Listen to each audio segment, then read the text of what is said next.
Hello and welcome to Seismic Cinema. So put your feet up on some rat-infested rocks, grab some sickness tablets, and prepare to look for a missing, can't remember if it's a patient or a prisoner, for the next 50 minutes. A patient, you go with a patient. Yes, there we go. Yes. So that both else, we can't remember that from the start.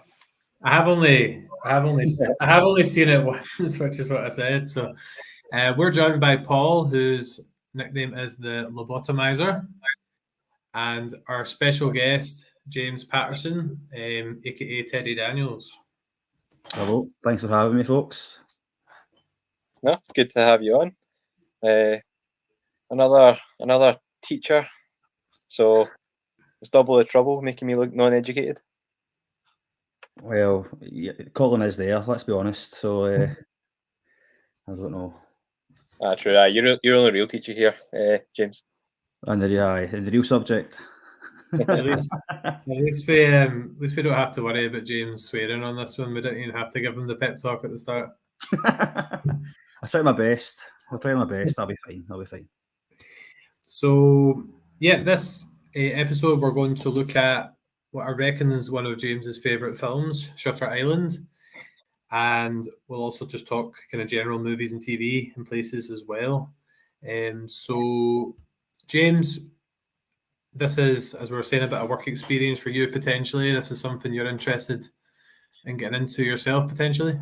Yeah, like I've been trying to start a podcast for a while now, and it's just having the friends to try and start up with me. So looking into different avenues, seeing yourselves and a few other different podcasters out there, and it's good to tap into some knowledge. So I'm happy to try and get as much knowledge as possible, and hopefully convince my friends to commit to doing a podcast. And hopefully it might be every week, but I'm happy to get it off the ground at some point and just do something. But it's definitely a passion. I like films, I like TV, so why not? To be fair, Colin convinced me that we'd be making like mega money by now, so I feel like I'm fulfilled. We've made lots of memories and new virtual friends, though. Okay, friends for life. That's friends for life. That's it. No. To be fair, that's probably one of the upsides of doing like podcasting is like just like talking to people you'd never really talk to ever, and just having a good laugh and talking about movies and TV, and just everyone's actually really sound when you get to talk to them, especially on Twitter, for it being like labeled as like the most toxic place on earth. Twitter does get a bad rep, and I've not really came across anybody in our kind of virtual space yet. Yeah, no, it's been actually pretty good. So yeah, if you're getting really a good crowd, it's really makes it a good experience. Yeah. Plus, when you do get up and running, we're in a couple of group chats with a big bunch of podcasters, so we could throw you in there, and it's a good chance to get to know some people. Yeah, definitely. What's that, Paul? We're no admins. What are you talking about? Well, we can ask them to let them in. Any knowledge, any help is much appreciated anyway. So I do appreciate it, guys. Cheers. No worries. So I just had a total mind blank because we went off on a tangent. Paul, cue me in.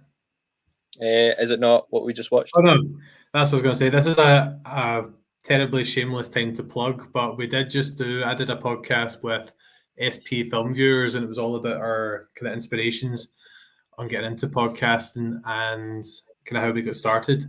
So yeah, people should check that out, and our Halloween one if they haven't yet. Yeah, Paul from SP Film Viewers is actually pretty good. And what did you call him? The upgraded Paul? Yeah, the better version of Paul, something like that. Yeah. There's quite a few digs in there, so I've been counting them. I'd seen that you had put a Halloween pod out. Is that the first time you've seen Halloween as well, Colin? Surely not. Oh, there's lots of films that I should have seen and haven't seen. So it's been a big part of the podcast is me watching things I should have watched. I am getting really into horror. Like there's a few out right now I want to see, and there's a few coming up on Netflix. So I am really getting into the genre really at a later stage.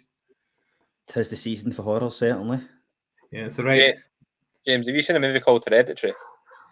No, I've not. I've not seen that one. I have heard about it though. Aye. Right. Well, personally, I'd get a swerve, but that's just me. Right. Right. Okay. I'll give it a bash. I have heard about it. But I like I'll give any horror film a shot of it. Certainly. I'd watch the first 10 minutes, watch the last 10 minutes, and skip the 2 hours in between. So James, there's something else you've been doing, and what's the kind of background on it? You're like posting about a different film each day on your Facebook, Yeah. So on my Twitter. your Twitter as well. On my Twitter, basically, I started the Halloween horror films a wee bit early. Started in September. Usually I do it in October because they lead up to Halloween, of course. But I thought, nah, I'm going to start early this year, and I just pick a random film, and then put the movie poster on Twitter, and just go day one, and then whatever film it is. So it's just a bit of fun. Do you know what I mean? And a few people have commented on it saying, "Oh, I've not seen that film. Is it any good?" Like yourself, Colin. You know what I mean? So I think it's a bit of fun. Just to try and draw up some interest. It's on my work Twitter account as well, and I've been getting a few kind of private messages, a few DMs on certain films and recommends to me as well. So it's actually, it's just a bit of fun. So it was what did I watch the other night there? It was Shutter Island, of course, just to get myself prepped. It wasn't classic a horror film as such, but it's a classic, which I'm sure we'll go on to. Cool. I just made a really big podcast error there. I had a biscuit with my tea and I was trying to eat it, then I realized it was on a camera, so I was trying to eat this biscuit as quietly and slowly as I could. Come on, you need to be professional here, Colin. Come on. Sorry, I'll edit that bit out. Paul's editing skills are developing. So we did our short segment before we get into the main part of the episode. And as original as it sounds, what are we watching? So you've obviously mentioned you're watching some films. So just in general, any new films or new TV shows or anything we've not mentioned that we've been watching over the last week or so? I've been watching these kind of horror films, like I've said, but what I'm also watching in between the horror films is I'm rewatching the X-Files again. From season 1 on to I've not seen the new season, the new one. It was released a few years back. So I'm rewatching the ones that I watched when I was younger, trying to remember some of them, including the film as well. It was in 1998, I think it was. So it's decent. Some of it is, a bit questionable, the X-Files, but it brings back a few memories to my childhood. You know what I mean? Watching the X-Files and that music. So I've been rewatching the X-Files. I'm on season 5 of that at the moment. So I'll continue to watch that until the end. And the horror films, I'm going to start watching the Halloween films from the first one.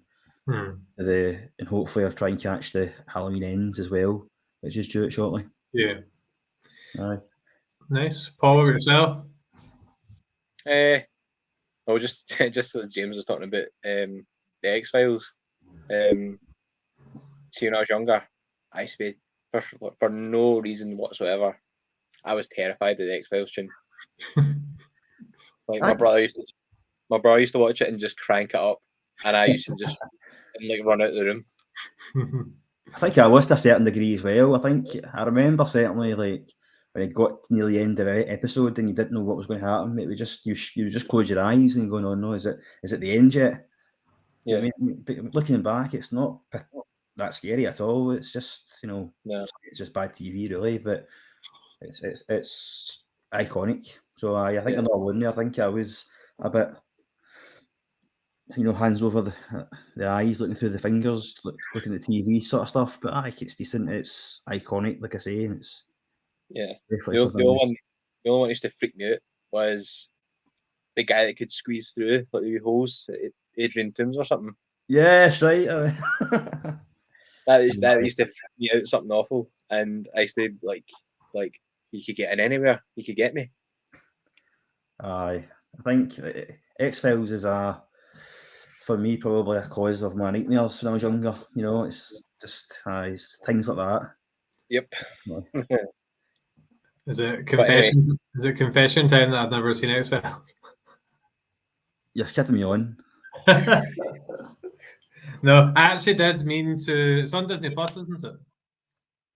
Sorry, it is on Disney. That's what I'm watching it on. Yeah, Disney Plus. It is. I have actually a couple of times. Like I think I started watching an episode once, so after I finish the current project, I'll get onto that.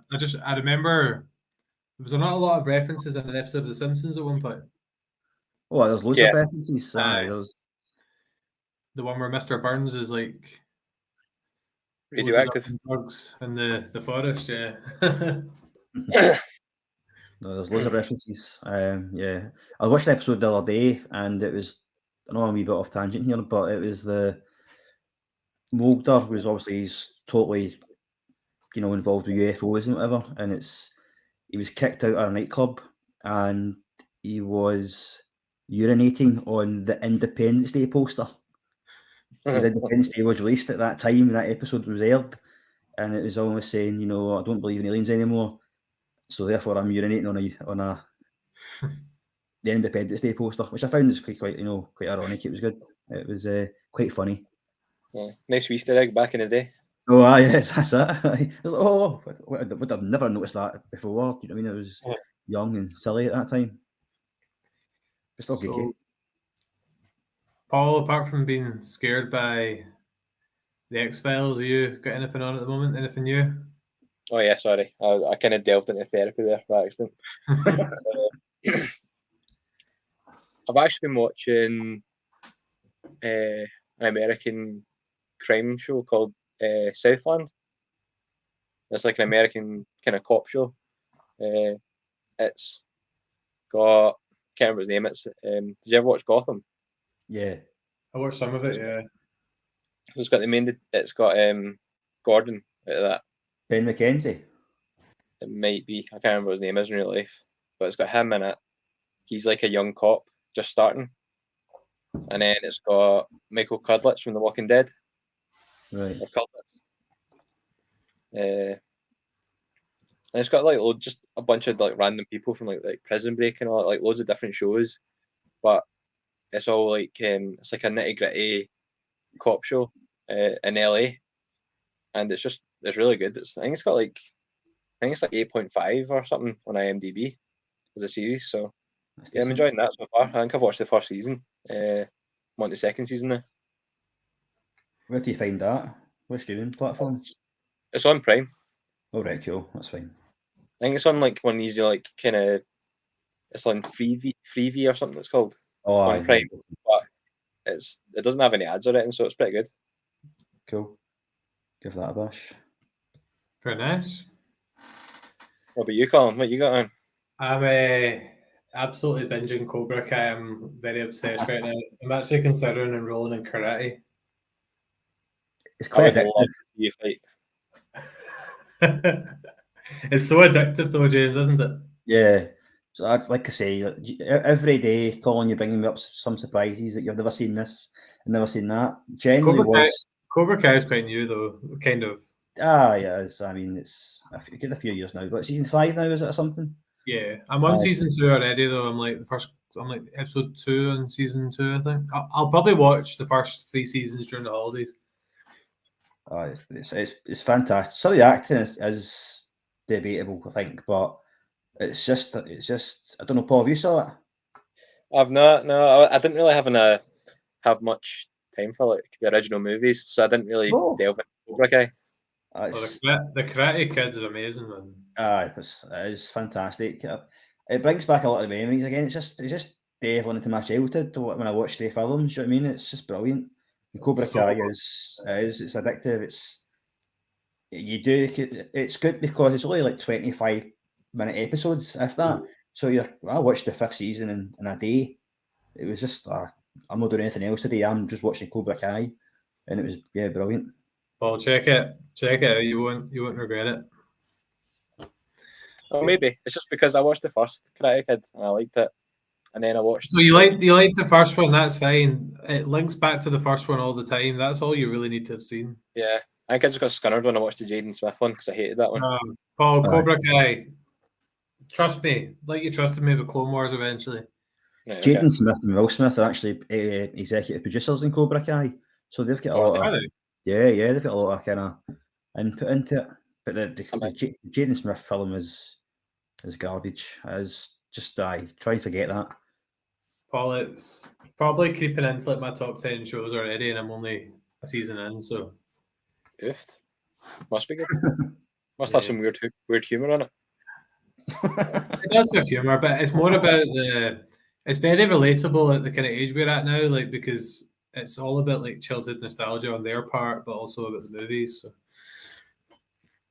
Why is it? Is it a bunch of 30-somethings that can't run, can't move? Oh. Just thinking back in the day, It's the two main guys from the Karate Kid. They're basically the adults now, but it's okay. One other thing I watched. Give it a chance. Give it a chance, yes. One other thing I watched, I was a bit mixed on it. I thought it was actually pretty decent, and then it kind of just ended really abruptly. It was that Mr. Harrigan's Phone or Hannigan's Phone? It was on Netflix. That's on my list actually. So it is. I kind of want to read the book before I watch it. I don't know why, because it's a Stephen King, isn't it? So I quite enjoyed it, but I just, as I said, felt it like it kind of ended quite abruptly. So I'd be interested to hear your thoughts once you've checked it out. Right. Fair enough. Right, we should probably get onto the main course now, which is reviewing Shutter Island. And James is the resident expert, having been studied this. So you said studied this, like I did study it. Aye. what, as part of a course or just for fun? For fun, really. Basically, I took a media. It was just one of these things you do in college, like you do at night time, and I went to do this in college. It's a media, and there was loads of films it was on it. It was like there was 7. I could done 7. Shutter Island was one of them. I can't remember the other ones that were there, but I chose Shutter Island at the time, and it was basically just watching the film and analysing every aspect of it. But I'd seen it way before I did that though, so it was just I was like, I like films, I like TV. I'm just going to give this a bash, and I really enjoyed it to the extent where now I take all the stuff that I learned and apply it to other films, which I can probably be quite annoying to watch a film with because I overanalyze things. I'm annoyed to watch the film with, but for different reasons. Aye, so it was good. So I could probably play a part in it. So I could. So Paul, we should just maybe leave James to this because he's got this. He's got this sorted. I'm ready to just put my thing on mute and sit back and relax. Please don't do that. Let's Sorry, go. I'll chime in every so often and say, "Tell me more, James. Tell me more." So, what made you choose this over the other options? Like, why did you come for this? Because basically, I like Leonardo DiCaprio. I think his films are all brilliant. And he's just an actor. He was really good, and it's Scorsese as well. That's nothing over David Fincher in 7. I like David Fincher as well. He's a great director, but I just think this appealed more to me. And then when I watched it for the first time, I don't know if you remember, but I watched it when I don't know if you ever did this, but I got the DVDs to the post. It was the Love Film DVDs. Did you ever take part in that? That was basically. I might be a wee bit older than you guys here, but I remember it. Yeah, that was basically the step before Netflix, or between Netflix and Netflix, wasn't it? I think Netflix was. I think both Love Film and Netflix were coexisted at the time. Yeah. And Netflix didn't get off the ground at that point. But yeah, Love Film, you would pay the subscription. It was actually through Amazon. It was. But anyway, I got the Love Film. I got Shutter Island to the door. I stuck it on, and I was like, "This is a pretty good film," and I was questioning every aspect of it. And then there's bits at the end. It's like, what happened there? Again, you watch it again, you go, right, that's what happened. And it's again when you watch it again, even more so when I studied it, you seem to overanalyze it and then break it down to what actually happened there. In our opinions, my interpretation of it, that is, it's not I don't know from Scorsese what happened, but certainly my interpretation was these are the things that happened because of how it was directed.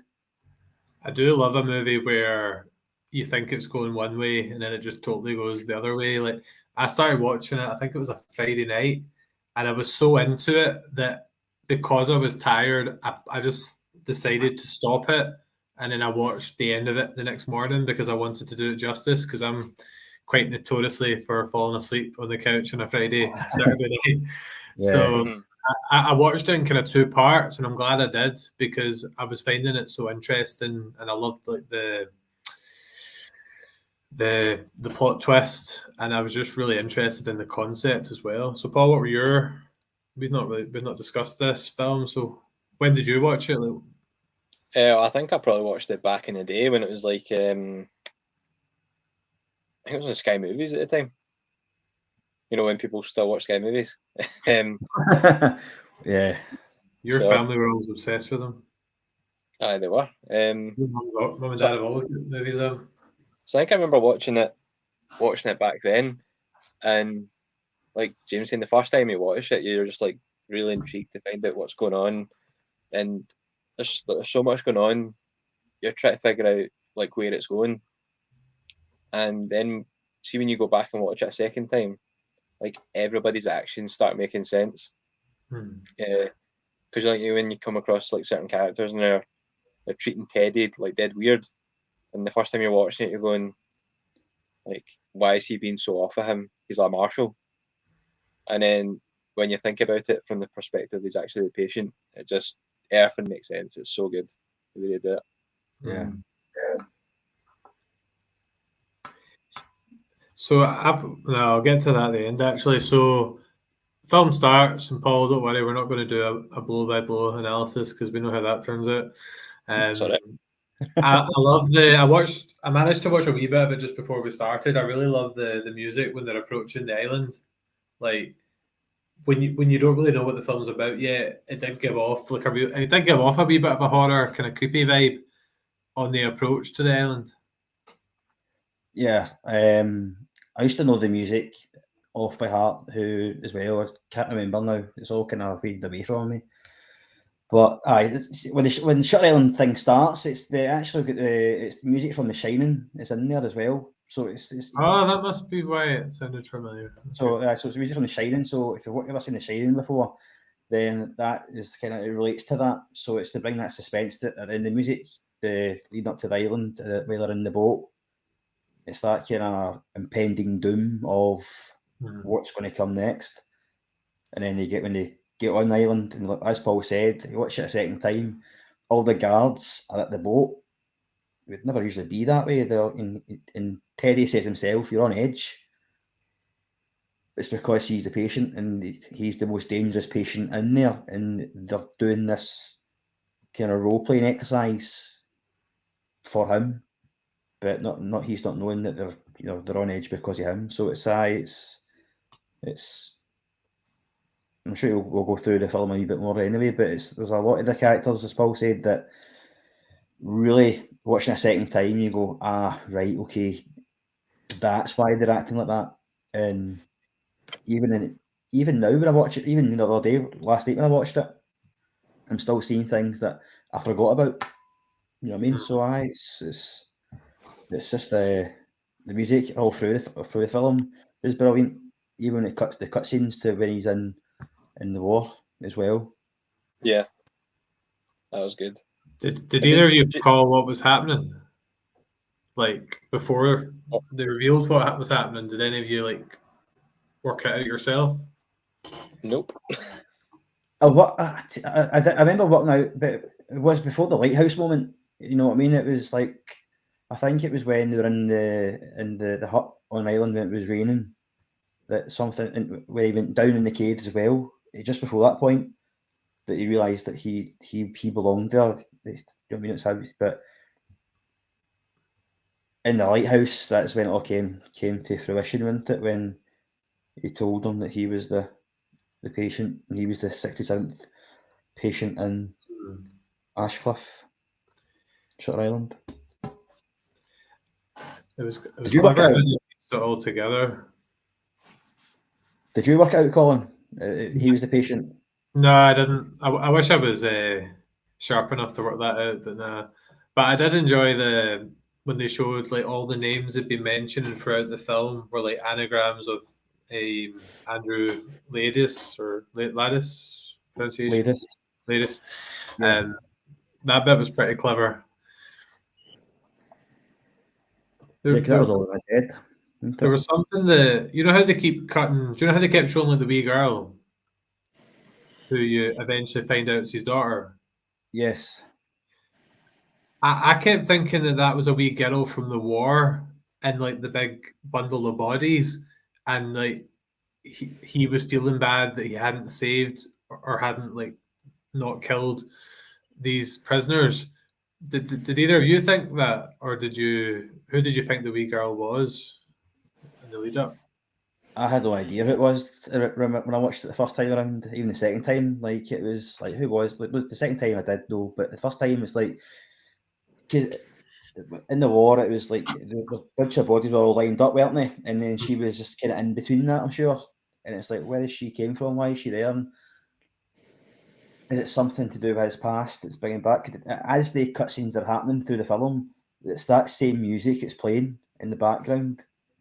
And it's the same music that links back to his wife. So in hindsight, I probably should have realised it was something to do with his family. Do you know what I mean? But not at the time, didn't he? No, like you, Colin, wasn't that bright at the time to work it out. Paul, what about you? Did you have any thoughts on who the wee girl might have been? Well, I think at the time I thought it was something to do with his wife and that, but I think when I first watched it, that I thought that he was just going crazy because of his personal life and because this island. I didn't know he was like role playing at all. I didn't get that when I was watching it. I thought he was just kind of going nuts himself, and that he was going to inadvertently end up as a patient rather than being a patient the whole time. Yeah. But that was but the flashbacks I thought was just like his personal trauma coming to the forefront, which was going to get him locked up, rather than it being part of why he was locked up. You can't really blame him for going them the way he did, though. See the scene with his wife and when he comes home and they're in the water, that was horrific. It was bad. Aye, and it's nearly the end of the film as well, isn't it? So it's I just can't imagine that happening. Do you know what I mean? I suppose, is he right or wrong? That's a question that I'm not actually asking you would you have done the same, but I don't know if I would have done the same. You don't know until you're in that situation that she was obviously mentally ill at the same time, but he couldn't cope with that problem. Quick fire vote, was he right or wrong? Sorry? Quick fire vote, was he right or wrong? I don't know. Something I thought of is, do you think, I don't know if this would be the case, but do you think like a jury and a judge would go easier on him because of what happened? Or do you think the fact no one actually saw it would count against him? Or do you think he get a lesser sentence because of what she did? Or is that not how the law works? I don't know. I don't think that's how the law works. I mean, I think what happened is he probably would have, depending on his America, I don't know what state he was in at the time. Is it Boston? Was it? Don't know how long you get. I don't think he would be, because what happened to you go right. You get less a sentence. I don't think that's how it works. You know what I mean? He killed her. And shouldn't have done it. Should have known better, shouldn't he have? I don't know. At least been law enforcement, he could have had the body at least. Come on. He's got contacts, isn't he? So certainly, and the only question would have happened was where's these 3 Waynes and his wife? I don't know. Disneyland. It was horrible though. She wanted to dress them up and have dinner together. I know. Yeah. wasn't the easiest. I found this, even though I enjoyed it so much, it was quite a hard film to watch. There was quite a lot of moments like the rats on the rock. Yes, that's right. Aye. But But- I see you coming from. It's some parts that are hard to watch, but I think that just adds to the beauty of the film. Do you know what I mean? Because at the same time, what are you really expecting? I mean, it took a really, really turn for the worse when his wife done that to the three Waynes, three kids, you know, and I don't think no one expected that. Yeah. No. There was as the film goes on, as you watch it again, there is elements in the film that lead up to it. Because he asks her why, you get why you all wet all the time, and that leads up to she drowned the kids. Yeah. Also, this is me going in my study mode now, foreshadowing it. It actually foreshadowed that whole thing because at the start of the film, he washes his face as well, and he looks down at the water, and you can see the flashes, and that's foreshadowing the fact that his wife done that to the three kids. There's a lot of stuff in the film that foreshadows what happens in the film. But that's the bit of hindsight, though. Yeah. I definitely want to watch it again. I might not have went to film school, but there was a bit I noticed, and I was quite pleased with myself when I noticed it. You know the bit when the car gets set on fire? Yeah. His wife's kind of ghost and the wee girl's ghost are like next to the car, and even though he sets the car on fire, she still kind of comes back, and I took that as no matter what he does, he'll never be able to get over what happened. A bit symbolism there. Yeah. And she even follows him to the lighthouse as well. Mm-hmm. The lighthouse is a symbolism of the truth being told. There you go. It's a bit of knowledge for you there. Paul, it's over to you now. Well, at the start of the film, there's a continuity error where they're smoking cigarettes, and then one scene they're not, and then the next scene they are. Yeah. You also know the continuity error as well when he's talking. So the Teddy and Chuck are talking to the patient, not prisoner, the patient, and she asks for a glass of water. Now the camera points as if you are Teddy, so it's the point of view of Teddy. So when Chuck gives her the glass of water, she picks the glass of water up. You see her as the viewer, she picks the glass of water up, but as Teddy, she drinks nothing. Watch it again. She doesn't drink any water. So there's another continuity error as well. So but Scorsese dropped the ball. I don't think he dropped the ball. I don't think he dropped the ball there. I think it was. It's probably just been an editing thing or something. It's just been lost when it's been getting cut up. Or, and I'm throwing the cat off the pigeons here. Was it meant? Because remember, the camera was at the camera's point of view as if you were Teddy. But Teddy was going insane. He is insane. He's in there for a reason. That's right. Does that make you think that was she really drinking the water? And she writes on a bit of paper for him to run because she knows that he's the patient. So there's I'm happy to answer any of the questions you've got on it to the best I can. But I think there's probably even more that I've missed. It's just a brilliant film. I really hope one day somebody goes through this podcast and is looking for continuity errors. They'll be like, Colin eating a biscuit at one point, and then it disappeared. Well, that was me. Is that not continuity in its purest form? Yes.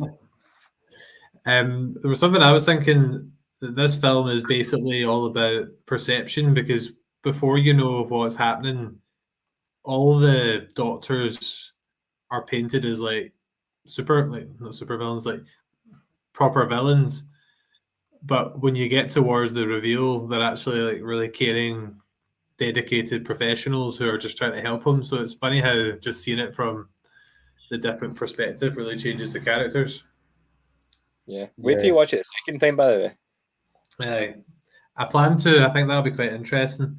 I didn't realise that the guy that I've named myself after, Naring, whether that's right pronunciation or wrong, I didn't realise that was Max von Sydow from Game of Thrones and Star Wars.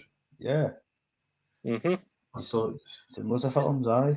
I didn't clock him when I was watching it, but I looked at the cast list and I found him in there because they've also got the Incredible Hulk in here as well. Oh, aye. Yeah.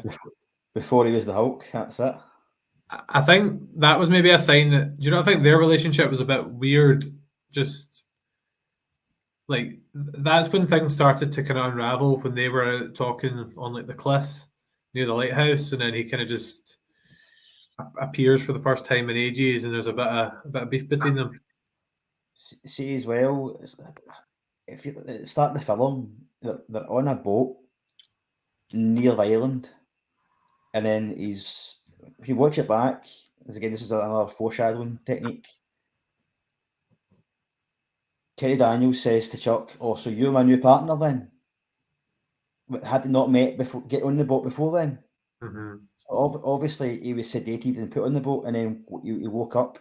When the film starts, he's washing his face because he's got the withdrawal symptoms. He's been sick, or he's got withdrawal symptoms from the medication that he's on. So that's that. And then when Teddy Daniels comes out and sees Chuck, look at it again, Colin. You see that there's a fence that actually separates them both. Right. Which foreshadows the fact that he's a patient, he's a doctor, and that relationship is there from the very start. Oh, so, I didn't notice any of that whatsoever. So even then, the relationship was a bit odd anyway, because he should have met his partner way before he did. Yeah.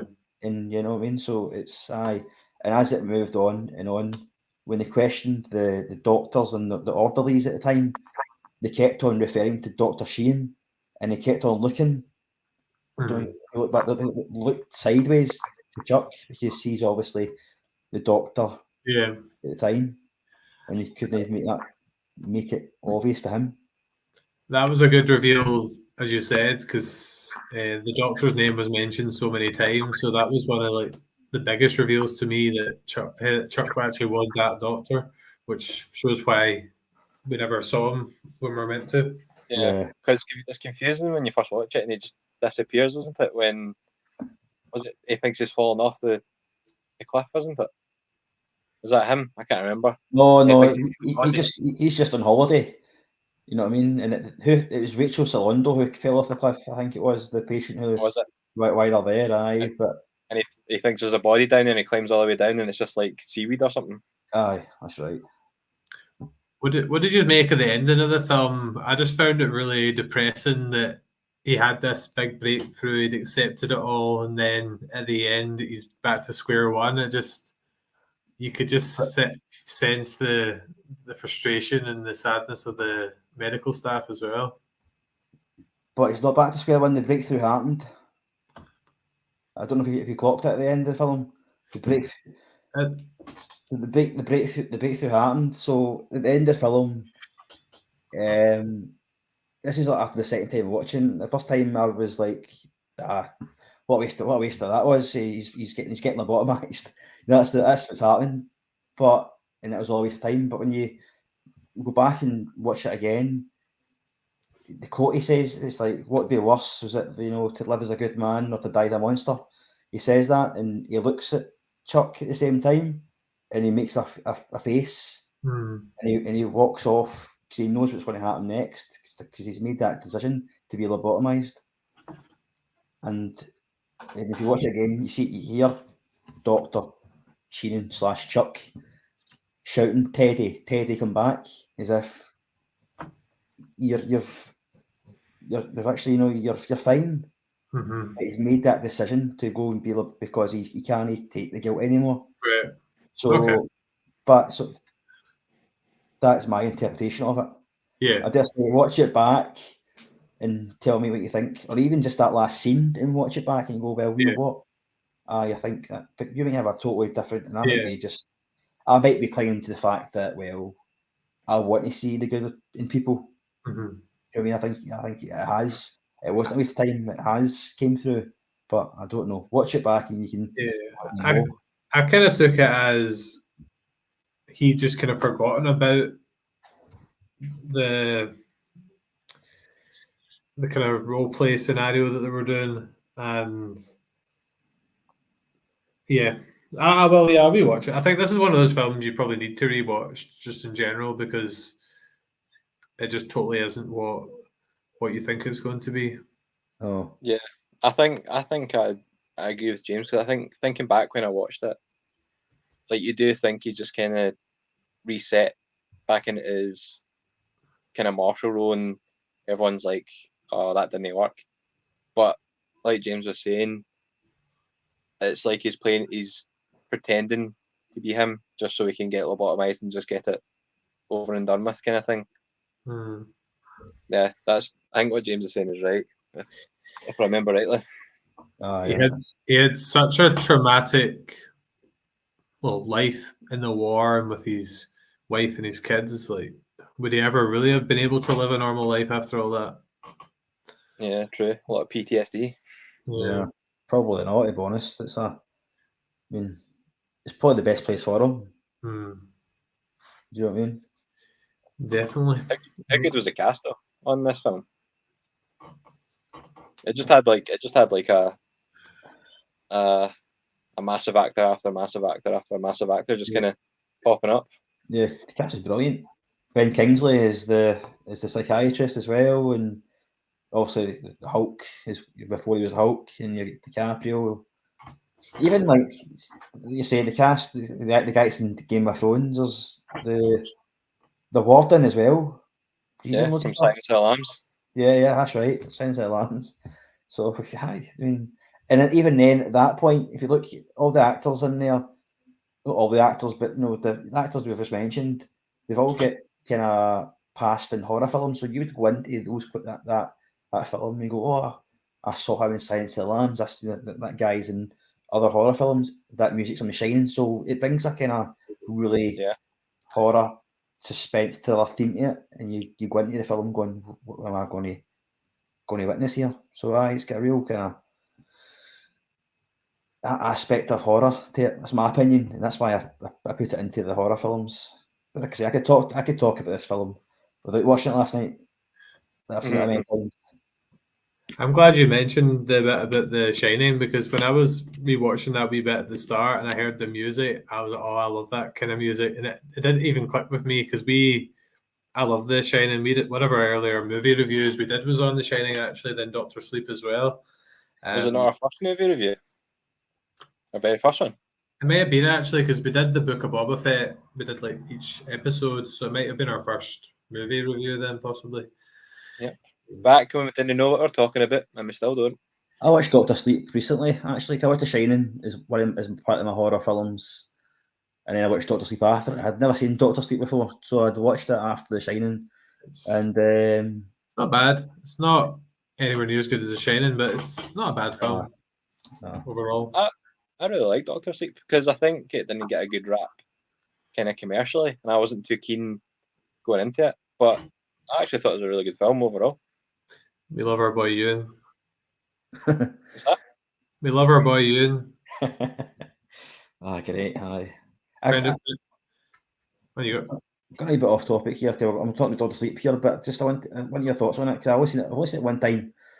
I got a train spotting vibe from it at the start of the film. I don't know if you've seen it more times than I have. The scene where he's on drugs at the start, he's taking cocaine and heroin, whatever it was, and does he leave that woman to die in that room with that kid in there? And the kid dies. The kid dies. Yeah. I got sees the ghost of the baby.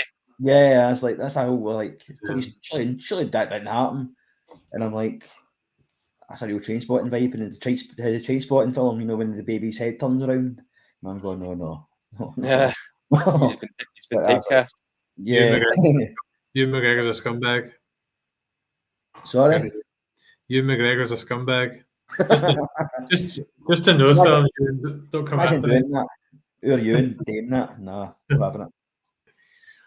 Right, James, are you ready for your quick fire questions. Okay, I'll see. We'll see what happens. Right. Favorite movie? Go. You got Big 5 Trouble questions. in Little... Sorry? You got 5 questions. That's the first one. Right, favourite movies, Big Trouble in Little China. Gallus film. Love it. Kurt Russell is the man. You're very quick to say that. There you go. It's got so many good like one-liners. Oh, aye. Right. Favorite actor or actress? Favourite actor? Oh, it's... I went through a phase of DiCaprio films. I did, and Shutter Island was in that. So I'm going to, because when I went through the whole phase of DiCaprio, I watched Inception at the same time. It's a great movie. The Revenant and all that. So I'm going to go DiCaprio. Okay. Favorite TV show? Oh, TV show. Always Sunny in Philadelphia. Nice. Have you been watching Welcome to Wrexham? I have actually. I've not seen the latest episodes right enough, but Yeah. it's decent. Nice. Right. This one might be quite tough for you, but you might have a quick answer. Favorite movie score? Oh, I don't know. I'm going to go with The Thing. Oh, Paul likes that film. I do love that film. We should do that in the show one day because I love that film. Yeah, I'd be up for that. If you want to have me as a guest, I wouldn't say I've studied it to the same extent as Shutter Island, but I'll talk The Thing all day long. Even the prequel, I like the prequel as well. You've got time. And it's funny because of a previous answer, James. Favorite DiCaprio film? You know what? Favorite DiCaprio film. I'm probably That generally was written down before your previous answers. It'd be too easy to say Shutter Island, wouldn't it? I was going to say Inception. Wolf of Wall Street for me. Django. I see they're all good to see. Aye, but I don't know, Inception. I don't know if it's just the director as well, but Inception was a fantastic film, and it's again a film I would watch. I would never get sick of watching that film. Yeah. I had wanted to watch Shutter Island for ages. I got one of those scratch-off movie posters, which is a godsend for someone like me who's not seen loads of good things.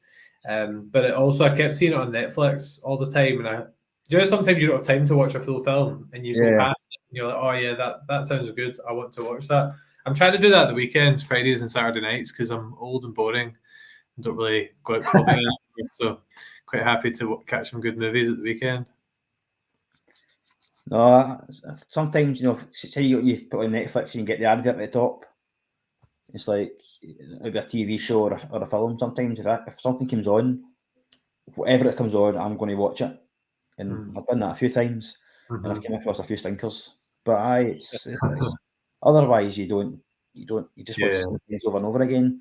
It's good to try and just watch stuff and see. I did go through I got a book one time for Christmas, and it was the 1001 films to watch before you die. Right. And it would just be I would just flick a page and then watch it. I would get the film from wherever I could get it from, and I would just watch the film. Again, some real stinkers in there, but someone I'd never seen before. Like one I watched one time was Manhunter. Is it Manhunter? I think it is Manhunter. It was the prequel to Silence of the Lambs. Right.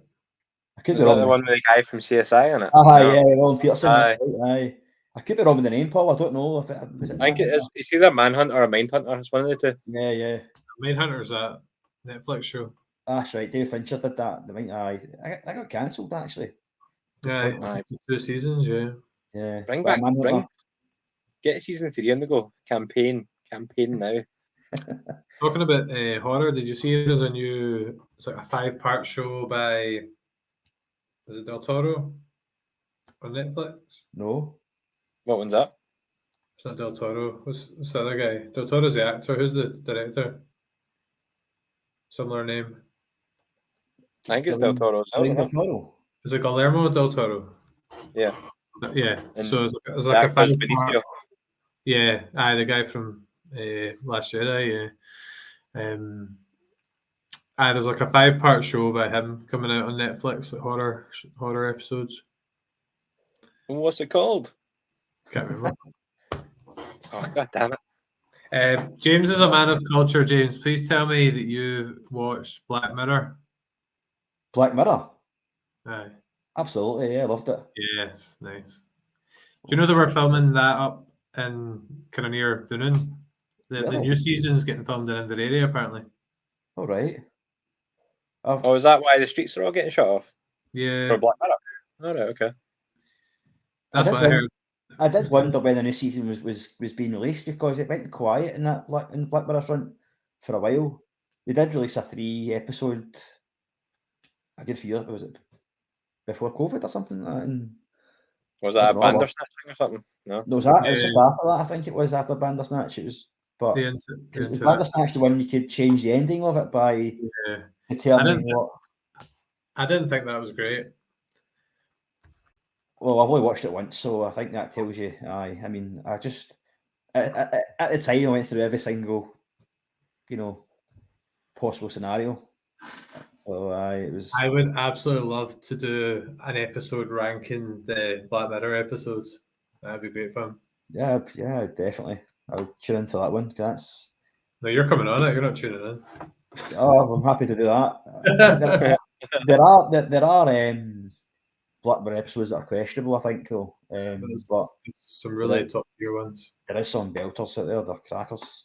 I heard there's something to do with a prime minister and a pig. Yeah, that's one of the weirder ones, but there's so many that are just so trippy and dark in different ways. The Prime Minister and Pig one was the very first episode, I'm sure. Yeah, it was. And, my friend showed me. After that, I was like, I'm watching more. This is funny. It's not really funny after a while, I suppose. Definitely worth checking out. Though, Paul, I don't think you've watched any of it, have you?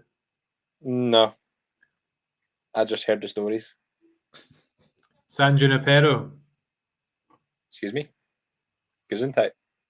Is that what it's called? That's what that episode's called? The first ever episode I ever seen was San Junipero. You know the one where it's like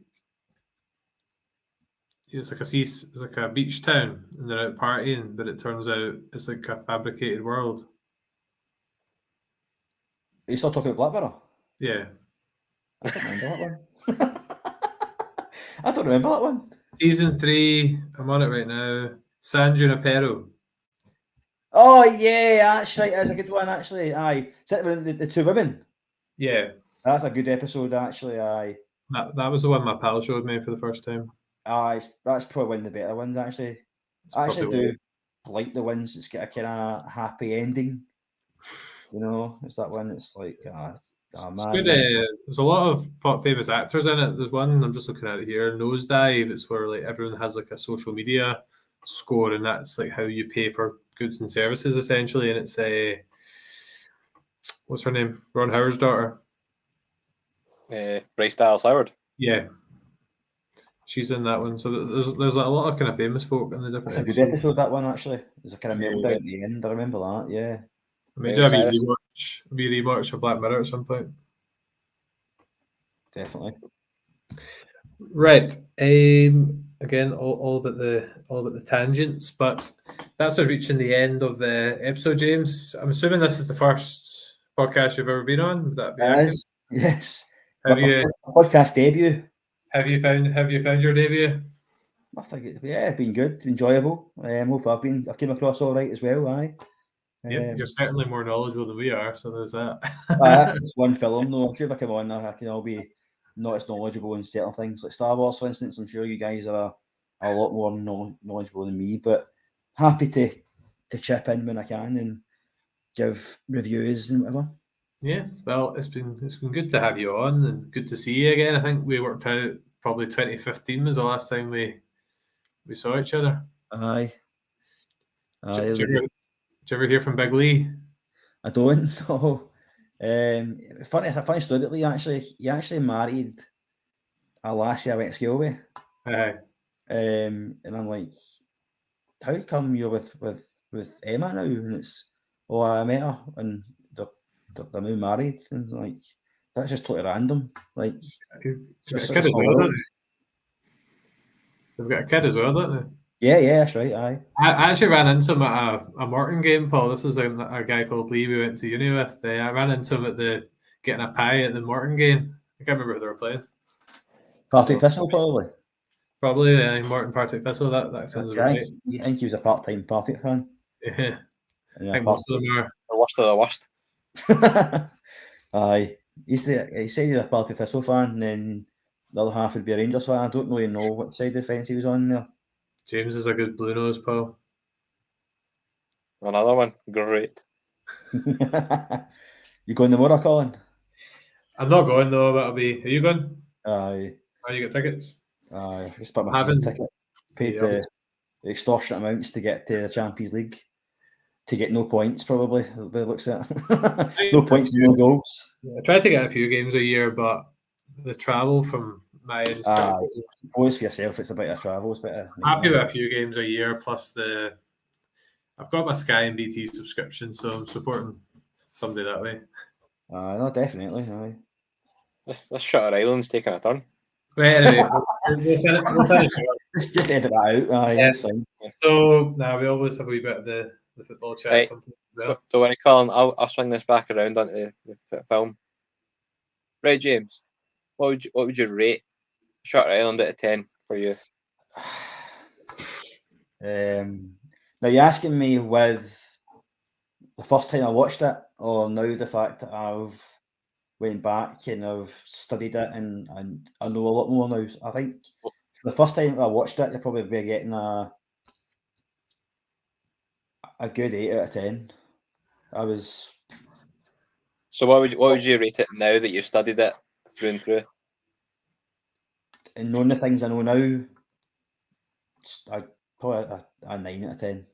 I struggle to give films 10 out of 10. It has to be proper top notch Perfection. action, and everything perfection in terms of cinematography and score and just everything. I don't know. The only film I give 10 out of 10 to is Big Trouble in Little China.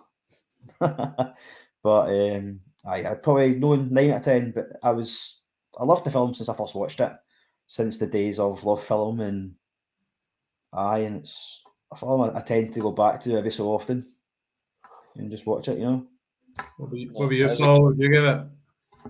Yeah, well, so the first time I watched it, I'd probably give it, I don't know, probably like a 7.5, 8, just because there was a lot going on and it was hard to take in. But like James saying, the more you know, the more clever it becomes.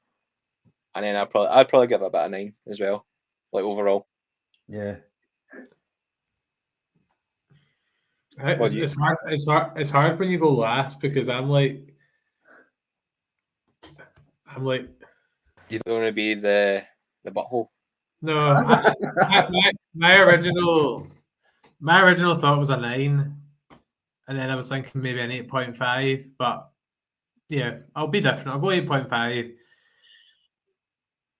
I don't really have anything negative to say. I think I do need to watch it again, and I think seeing it from the other perspective will change it up a bit. So yeah, I'll go for an 8.5, and I'll see how the rewatch goes if and when it happens. When Yeah, you watch it, look out for the two things. Look out for the lady who's drinking the glass of water when he questions her, and look out for the very end scene. Even just go back and watch the end scene at some point and just decide for yourself, do you think the role playing of Terry Daniels did work, and what he says to Chuck at the time? Because then I think that's pivotal. Yeah. I've got a big list of things to look at. I need to look out for this thing at the start of the Halloween as well, Paul. The hammer, is it? No. What? What's the bit at the start of Halloween I have to look out for? Oh, the wrench in the hand. The wrench, yeah. Yeah, it's taped to the guy's hand, like there. Oh yes, right. I remember that. Yeah, I need to go look at that as well. Right. Good. Another good director. Mm-hmm. Paul, you're on the plugs this evening. All right. You can listen to us anywhere you want. Done. Right. So we're on Twitter, Facebook, and Instagram as Seismic Cinema. James, I don't know if you're wanting to share your handles. People can get involved. I'm on Twitter at Mr. Patterson Comp on Twitter. And that's all I'm on, actually. There you go. Watch out for the future podcast. And you can check us out on YouTube. As we talked about earlier, we're up to 71 subscribers, only 5 of which are my dad. And we're on there. We're also on Anchor for audio, Spotify, which now has video apparently. You can actually check out our mugs on Spotify as well. Amazon Music, Audible, Google Pods, Apple Pods. People probably don't listen to us in 50% of these stations, but we're there and we like to be inclusive. And James, no pressure, but we always get our guests. I stole this from the Ben Foster podcast. They always say up the Foscast at the end of theirs. I don't know if you've watched any of Ben Foster's football podcast. No, I have not. Yeah. We kind of adapted a bit from that. So we get people to share our slogan at the end. If you don't know it, that's perfectly okay. I don't know it. To be fair, James, Colin told me this was a totally original idea, and I didn't realise he stole it off Ben Foster. Paul, you can do your bit then. Yeah, it's the power of lobotomies. They're great. The power of lobotomies, they are great. Yeah. There you go. It wouldn't really fit in a t-shirt. It's actually the power of escapism. Because we like to escape into the world of movies and TV. Oh, yeah, I've seen that in your bio, actually. I should have known that. There The you power go. of escapism. Yeah. There you go. Or the power of escaping asylums through roleplay. Yes. Which Paul, I that's you. to do that. What's that? Must mean. That's Paul cut off. Why? Don't know. Decided. Right, James. I'm going to end this here, but we'll still be here in the behind the curtains bit when we hit end. So thanks for joining us, and we'll see you next time. Yeah, thanks for having me. Thank you, guys. Cheers. No, cheers, and thanks for listening, everyone.